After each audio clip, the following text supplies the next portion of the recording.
महाराज की जय हो। वहां से क्या प्रस्ताव लाए संजय? महाराज युधिष्ठिर ने प्रतिष्ठित वृद्ध व्यक्तियों के लिए सादर प्रणाम और अनुजों के लिए स्नेह का उपहार भेजा है। महाराज, काम की बात करो राज सारथी संजय।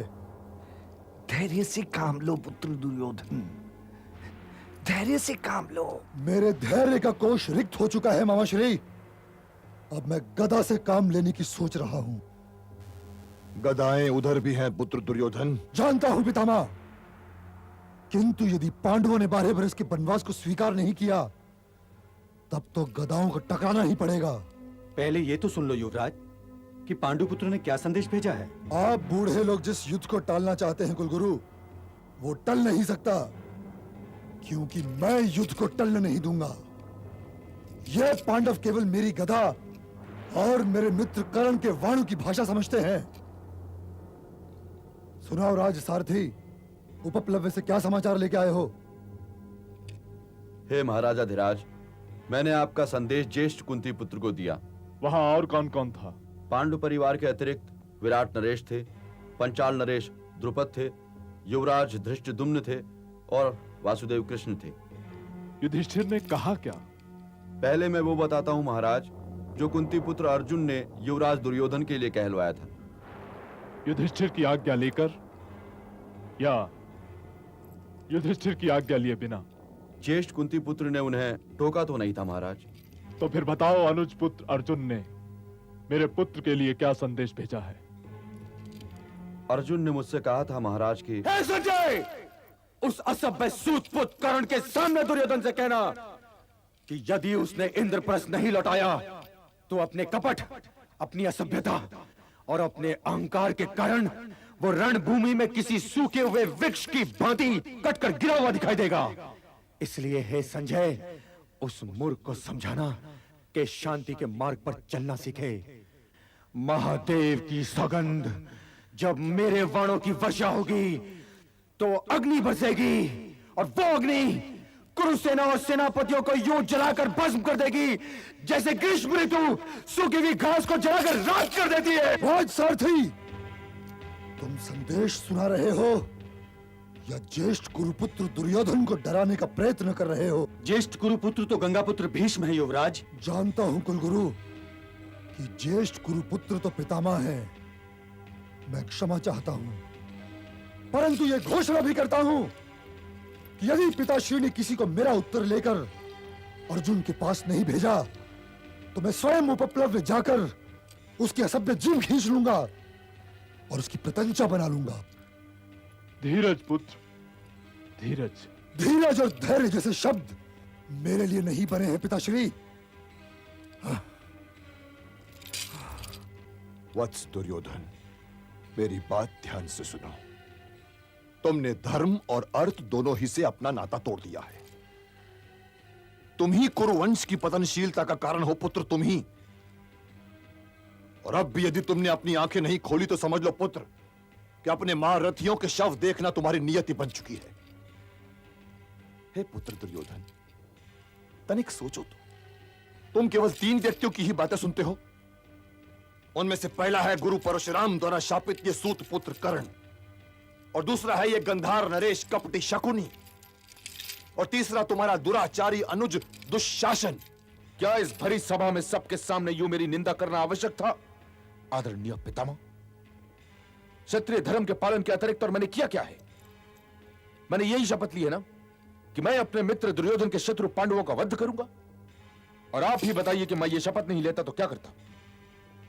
मैं कूटनीति की मधुर भाषा नहीं जानता पितामह, क्योंकि मैं राजनीतिज्ञ नहीं हूं, योद्धा हूं मैं, और केवल धनुष की भाषा जानता हूं।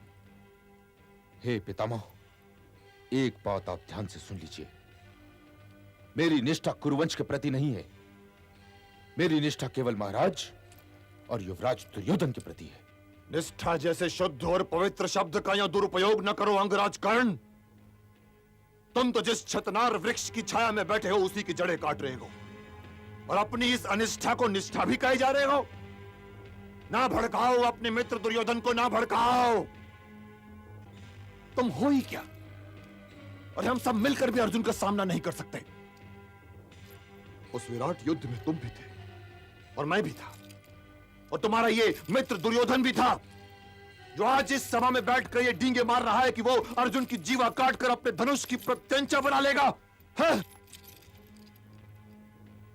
हे महाराज, मेरी विनती सुनिए। दुर्योधन की आत्मा में घुसा हुआ शकुनी, दुशासन और कर्ण का ये त्रिशूल निकाल फेंकिए महाराज, निकाल फेंकिए। नहीं तो पूछिए इस कर्ण से कि उस समय कहां था जब गंधर्वों ने दुर्योधन को बंदी बना लिया था। युद्ध की बात करना और बात है महाराज, किंतु युद्ध करना और बात।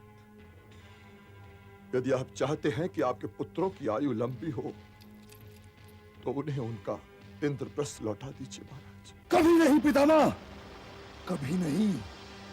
पहले वे 12 बरस के वनवास को स्वीकार करें और तब आए। आपके विचार में हमें क्या करना चाहिए आचार्य द्रोण? यदि महाराज युद्ध का आदेश देंगे तो युद्ध अवश्य होगा, किंतु मेरे विचार से गंगा पुत्र भीष्म का प्रस्ताव स्वीकारनीय है। संसार की कोई भी सेना उस सेना को नहीं हरा सकती जिसकी ओर से अर्जुन युद्ध कर रहा हो, जिसके पक्ष में भीम की गदा हो, जिसके हाथ में युधिष्ठिर का भाला हो। गुरुवर, यदि हमारे शिविर में आप जैसे पांडवों के शुभ चिंतक होंगे तब तो हम युद्ध करने से पहले हार जाएंगे। जब हम बोल ही नहीं सकते हैं महाराज, तो हमारा इस राजसभा में होने का तात्पर्य क्या है? मुझे आज्ञा दीजिए महाराज। जो शिष्य अपने गुरु का आदर करना नहीं जानता उसका तो कोई भविष्य नहीं है महाराज, कोई भविष्य नहीं है।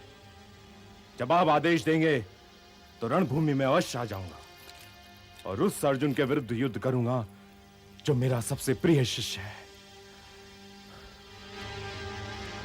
आचार्य, मेरे हस्तिनापुर को छोड़कर न जाइए आचार्य, ना चाहिए।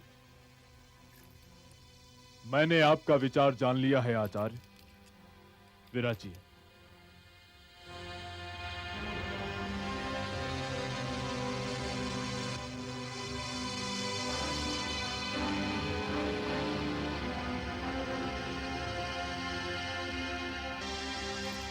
अर्जुन तो अग्नि शिखर है संजय, उसके कहे से मन क्या मैला करना।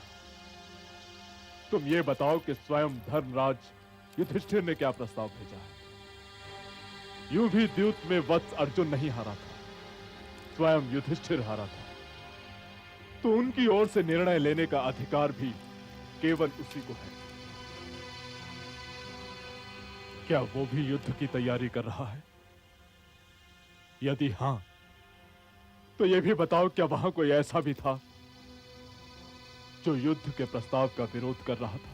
वासुदेव कृष्ण के अतिरिक्त वहां कोई शांति की भाषा नहीं बोल रहा था महाराज। मैं युधिष्ठिर के रोष और वासुदेव की शांति के अतिरिक्त और किसी से नहीं डरता संजय। क्या तुम्हारे कहने का तात्पर्य यह है कि वे युद्ध चाहते हैं? उनके पास 2 ही विकल्प हैं महाराज, इंद्रप्रस्थ या युद्ध।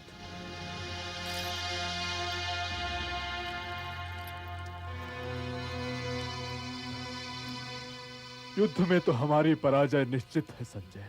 इंद्रप्रस्थ दे देना भी पराजय ही है पिताश्री। ये नेत्रहीन धृतराष्ट्र तक अपने 100 पुत्रों के शव देख रहा है संजय, परंतु मैं क्या करूं? यदि इंद्रप्रस्थ मेरे पास होता तो मैं अवश्य प्रिय पांडु पुत्रों को दे देता, परंतु इंद्रप्रस्थ तो दुर्योधन के पास है संजय। इसलिए लगता है कुरुवंश को अपना दुर्भाग्य स्वीकार करना ही पड़ेगा।